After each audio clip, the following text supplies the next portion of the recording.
Hello guys, welcome to my YouTube channel Nursing Education. Today we will discuss about prostate cancer. So let's discuss about prostate cancer. First of all, definition of prostate cancer. Prostate cancer is a disease which only affects a man. Cancer begins to grow in the prostate, a gland in a male reproductive system. It is a most common cancer in a man and it is a second most common cause of a cancer deaths. Prostate cancer एक ऐसी disease है जो केवल man को affect करती है।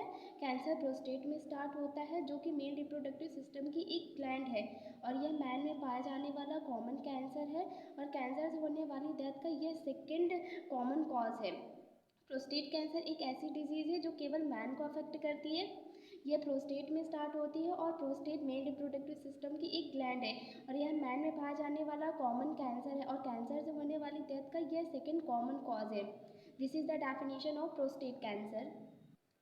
Now we will discuss about causes and risk factors which is responsible for prostate cancer. First is the age above 50 years. जिनकी as 50 year से ज़्यादा रहती है उन्हें रिस्क रहता है प्रोस्टेट कैंसर होने का। हेरिडिटी मीन्स कि जिनकी फैमिली में प्रोस्टेट कैंसर की हिस्ट्री रहती है उन्हें भी रिस्क रहता है प्रोस्टेट कैंसर होने का। जिनमें लेट प्यूबर्टी स्टार्ट होता है, जिनके मल्टीपल सेक्सुअल पार्टनर्स रहते हैं उन्हें रिस्क रहता है प्रोस्टेट कैंसर होने का। केमिकल कार्सिनोजेंस मीन्स कि कैंसर कॉजिंग एजेंट्स की वजह से कैंसर होने का रिस्क रहता है। हाई फैटी डाइट इनटेक, ज़्यादा फैट इनटेक करने की वजह से प्रोस्टेट कैंसर होने का रिस्क रहता है। Increase testosterone hormone level, testosterone hormone का लेवल इंक्रीज होने की वजह से भी पर्सन को रिस्क रहता है प्रोस्टेट कैंसर होने का। High frequency of sexual experience, higher fertility की वजह से प्रोस्टेट कैंसर हो सकता है। STDs for example gonorrhoea. STDs mean sexual transmitted disease. जिन पर्सन को सेक्सुअल ट्रांसमिटेड डिजीज़ रहता है फॉर एग्जांपल गोनोरिया उन्हें रिस्क रहता है प्रोस्टेट कैंसर होने का। These are some causes and risk factors which is responsible for prostate cancer. Now we will discuss about clinical manifestations of prostate cancer. Early stage में भी asymptomatic. Prostate cancer की जो early stage रहती है उसमें कोई भी सिम्टम्स शो नहीं होते हैं। लेटर स्टेज में पेशेंट को डिसयूरिया होता है मीन्स की painful and difficulty in urination. Urination के टाइम पे पेशेंट को पेन होता है, डिफ़िकल्टी होती है यूरिन पास करने में, that is a dysuria. Difficulty in achieving erection, erection में भी डिफ़िकल्टी होती है। फ्रीक्वेंसी एंड अर्जेंसी पेशेंट में देखने को मिलता है। बैकेज होता है पेशेंट को, पेशेंट का वेट लॉस होता है। नौशिया वॉमिटिंग पेशेंट में होती है। पेनफुल इजाकुलेशन रहता है। यूरिनरी रिटेंशन पेशेंट में देखने को मिलती है। हेमेचूरिया मीन्स की ब्लड इन यूरिन, यूरिन में ब्लड देखने को मिलता है पेशेंट के। ओलिगोयूरिया मीन्स कि यूरिन का प्रोडक्शन डिक्रीज हो जाता है, वीकनेस देखने को मिलता है पेशेंट में। These are some clinical manifestations of prostate cancer.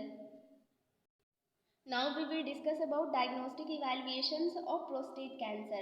First is a rectal examination. A cyst like a pea size है। rectal examination करने पे cyst दिखाई देता है जो कि pea size का रहता है। PSA test PSA test prostate specific antigen which is produced by prostate gland. It helps keep the semen in its liquid state. PSA test करेंगे। PSA test is a prostate specific antigen. ये antigen prostate gland के through produce किया जाता है और यह सीमेन को liquid state में रखने का काम करता है। अल्ट्रासाउंड करेंगे पेशेंट का प्रोस्टेट कैंसर को डायग्नोज करने के लिए। ट्रांसरेक्टल नीडल बायोप्सी करेंगे प्रोस्टेट कैंसर को डायग्नोज करने के लिए। These are some diagnostic evaluations of prostate cancer. Now we will discuss about management of prostate cancer. First of all we discuss about medical management of prostate cancer.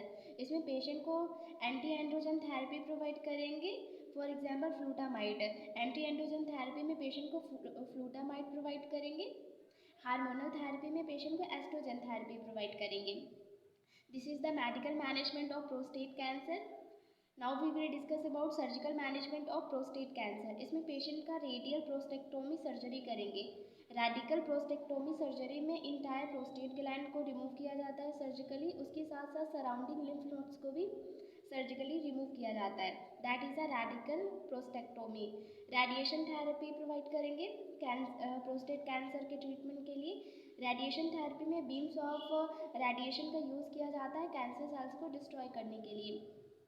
Cryo surgery of prostate gland है। Cryo surgery में nitrous oxide के through extreme cold produce किया जाता है और उसके through cancer cells को destroy किया जाता है। This is the surgical management of prostate cancer. Now we will discuss about nursing management of prostate cancer. First is the assess and validate feelings about altered sexual function. And the second one is we should review and explain information about disease treatment and prognosis. Patient को disease के बारे में उसके treatment and prognosis के बारे में explain करेंगे and complete information provide करेंगे. Third one is provide open environment for patient and the family to discuss a concern about sexuality, management of fatigue, sensation changes arousal. Patient और उसकी family को open environment provide करेंगे ताकि वो discuss कर सके sexuality के बारे में, फटीग के मैनेजमेंट के लिए, और जो भी सेंसेशनल चेंजेस हो रहे हैं उनके बारे में वो डिस्कस कर सकें। Discuss the use of medications to improve sexual function. Provide opportunity for questions and honest answer to reducing anxiety and fear of patient. Patient को opportunity देंगे कि वो questions ask करें और उनके answer देकर patient की anxiety और fear को reduce करेंगे. Administer medication as a prescribed, for example narcotics, analgesic, antispasmodic. जैसा physician ने medication prescribed किया है patient को medicine administer करेंगे, for example narcotic, analgesic and antispasmodics. This is all about prostate cancer. Thank you so much. If you like my video then like, subscribe and share my channel.